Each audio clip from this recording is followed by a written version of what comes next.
السلام علیکم ورحمۃ اللہ وبرکاتہ۔ الحمد للہ رب العالمین والصلاة والسلام علی سید الانبیاء والمرسلین وعلی آلہ وصحبہ اجمعین۔ نشہد ان لا الہ الا اللہ وحدہ لا شریک لہ ونشہد ان سیدنا محمدا عبدہ ورسولہ صلی اللہ علیہ وسلم۔ اما بعد فقد قال اللہ تبارک وتعالی فی القرآن الکریم فأعوذ بالله من الشيطان الرجيم بسم الله الرحمن الرحيم إن الله وملائكته يصلون على النبي يا أيها الذين آمنوا صلوا عليه وسلموا تسليما صلى الله على النبي الأمي وآله صلى الله عليه وسلم صلاة وسلام عليك يا سيدنا يا رسول الله وعلى آلك وأصحابك يا شفيعنا ويا حبيبنا يا نبي الله۔ السلام علیکم ایھا النبی ورحمۃ اللہ وبرکاتہ۔ السلام علینا وعلی عباد اللہ الصالحین۔ معزز محترم صدر جلسہ ادام اللہ فیوضہ، معززین وحاضرین، الحمدللہ حضرت خطیب الاکبر علامہ سید شاہ کاظم پاشا قادری الموسوی الجیلانی قدس اللہ تعالیٰ سرہ العزیز کے پہلے سالانہ عرس شریف کی یہ مبارک مقدس محفل اپنے حسن اختتام کو پہنچنے والی ہے، حسن تکمیل کو پہنچنے والی ہے۔ حضرت خطیب دکن قدس اللہ تعالیٰ سرہ العزیز کی شخصیت کے حوالے سے بہت کچھ کہا گیا اور بہتر سے بہتر انداز میں آپ کو خراج عقیدت پیش کیا گیا ہے۔ اس ضمن میں ایک دو اہم باتوں کی طرف میں آپ کی توجہ مبذول کروانا چاہوں گا۔ پہلی بات تو یہ ہے کہ دنیا میں جو کچھ ہوا ہے وہ رہا ہے، ہوتا رہے گا، وہ اللہ رب العزت کی مرضی سے ہے، اور اللہ رب العزت جب کسی کام کا ارادہ فرماتا ہے پھر اس کام کو کوئی روک بھی نہیں سکتا۔ تو حضور نبی کریم صلی اللہ علیہ وسلم نے اپنے امت کے درمیان جو اعلان فرمایا تھا کہ تمہارے درمیان دو بھاری چیزیں چھوڑے جا رہا ہوں، ان میں سے ایک چیز دوسری چیز سے بڑی ہے، اور آپ نے اللہ کی کتاب کا، اپنی اطرت، اپنے اہل بیت کا تذکرہ فرمایا تھا۔ حضور نبی کریم صلی اللہ علیہ وسلم کا ارشاد گرامی من جانب اللہ تھا، کیونکہ حضور پاک صلی اللہ علیہ وسلم کبھی کوئی بات اپنی طرف سے ارشاد نہیں فرماتے۔ حجۃ الوداع کے خطبے کے موقع پر سرکار پاک صلی اللہ علیہ وسلم نے ذوالحجہ کی 9 تاریخ کو عرفات کے میدان میں اپنی اٹھنی خطبہ پر خطبہ دیتے ہوئے یہی بات ارشاد فرمائی تھی۔ 18 ذوالحجہ کو غدیر خم کے مقام پر حضرت مولا کائنات قدم اللہ تعالیٰ عنہ الکریم کی مولائیت کا اعلان کرنے سے پہلے اسی بات کو آپ نے دہرایا تھا۔ ایک مرتبہ نہیں، متعدد مرتبہ آپ نے یہ بات بیان فرمائی۔ بطور خاص غدیر خم کے مقام پر جو حضور نبی کریم صلی اللہ علیہ وسلم نے خطبہ ارشاد فرمایا تھا وہ آپ کی جانب سے امت کے حق میں گویا وصیت تھی، کیونکہ اس کے بعد پھر صحابہ کرام رضوان اللہ علیہم اجمعین جو سرکار صلی اللہ علیہ وسلم کے ساتھ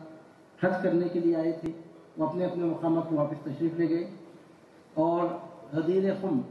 یعنی خم کے علاقے کا وہ تالاب جہاں جس کے قریب یہ خطبہ ارشاد فرمایا گیا تھا وہاں سے راستے جدا ہوتے تھے۔ اس کے بعد مدینے والے مدینے کو چلے گئے، عراق والے عراق کو گئے، شام والے شام کو گئے، مصر والے مصر کو گئے، وہاں سے راستے کٹ گئے،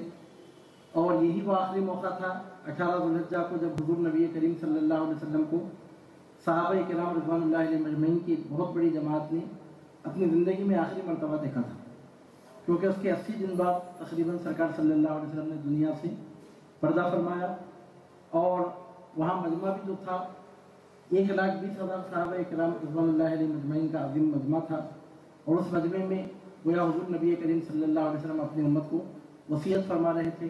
اس موقع پر بھی آپ نے اس بات کو دہرایا تھا، اور بطور خاص غدیر خم کے مقام پہ جو خطبہ آپ نے ارشاد فرمایا تھا اس میں یہ بات آپ نے ارشاد فرمائی تھی کہ تمہارے درمیان میں ایسی 2 بھاری چیزیں چھوڑے جا رہا ہوں کہ ان میں سے ایک چیز دوسری چیز سے بڑی ہے۔ احدہما اعظم من الاخر۔ قرآن بڑا ہے تو اہل بیت چھوٹے نہیں ہیں، اہل بیت بڑے ہیں تو قرآن چھوٹا نہیں ہے۔ قرآن کی جگہ قرآن بڑا ہے، اہل بیت کی جگہ اہل بیت بڑے ہیں۔ احدہما اعظم من الاخر، ان میں سے ایک دوسرے سے بڑا ہے۔ تو اس طرح حضور نبی کریم صلی اللہ علیہ وسلم نے بطور وصیت کے اپنی امت کو یہ جو حکم دیا، اس حکم کی تکمیل ہم کو سلاسل طریقت کی شکل میں نظر آتی ہے، اور ہم دیکھتے ہیں کہ آج اہل سنت و جماعت میں اگر کوئی چیز حق کی ہدایت کی خندیر کو روشن کیے ہوئے ہے تو سلاسل طریقت کا فیضان ہے جو اہل بیت پاک کے دم خدم سے باقی ہے، برقرار ہے۔ تو اس ضمن میں جو بات میں آپ کے سامنے عرض کرنا چاہتا ہوں اس میں سے پہلی بات یہ ہے کہ اللہ رب العزت جب کسی کام کا ارادہ فرماتا ہے تو اس کام کو کوئی روک نہیں سکتا۔ چنانچہ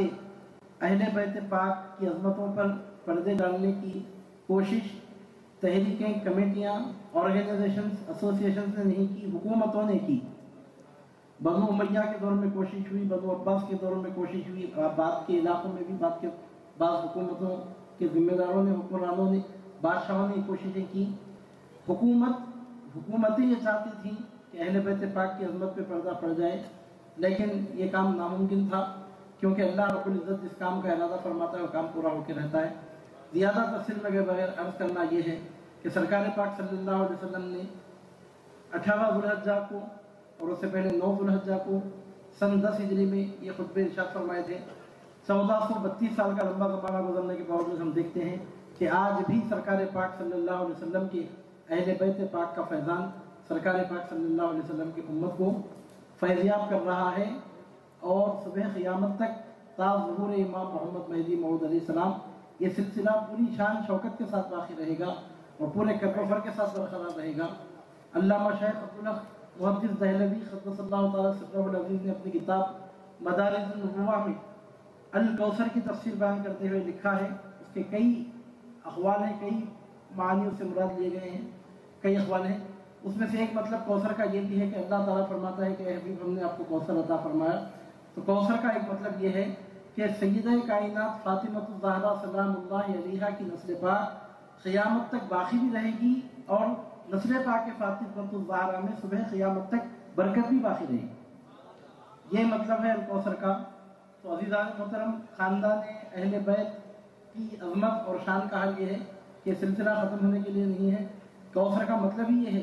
حضرت شیخ عبدالحق فرماتے ہیں کہ سرکار پاک صلی اللہ علیہ وسلم کا خاندان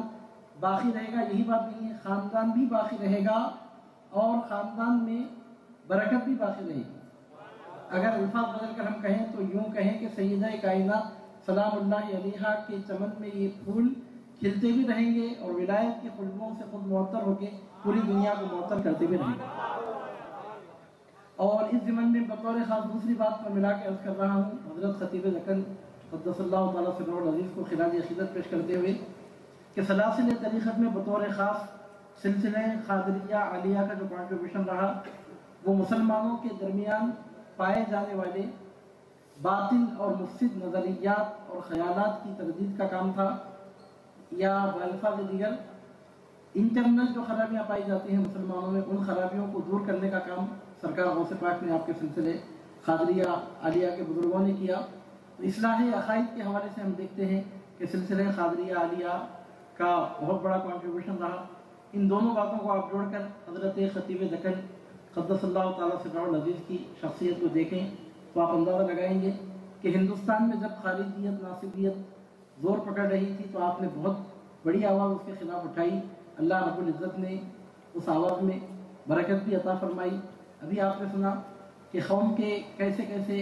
علماء اور نمائیں اور جو قائد اور رہنمائی کرنے والے جو لوگ ہیں وہ آپ کی شخصیت سے، آپ کی فکر سے متاثر بھی ہوئے، اور اللہ رب العزت نے آپ کے کام میں برکت بھی عطا فرمائی۔ آج ہم دیکھ رہے ہیں کہ ہزار مخالفتوں کے باوجود مخالفین اپنا منہ لیے ہوئے ہیں اور حضرت خطیب دکن قدس اللہ تعالیٰ سرہ العزیز کا سالانہ عرس شریف پوری شان و شوکت کے ساتھ منایا جا رہا ہے۔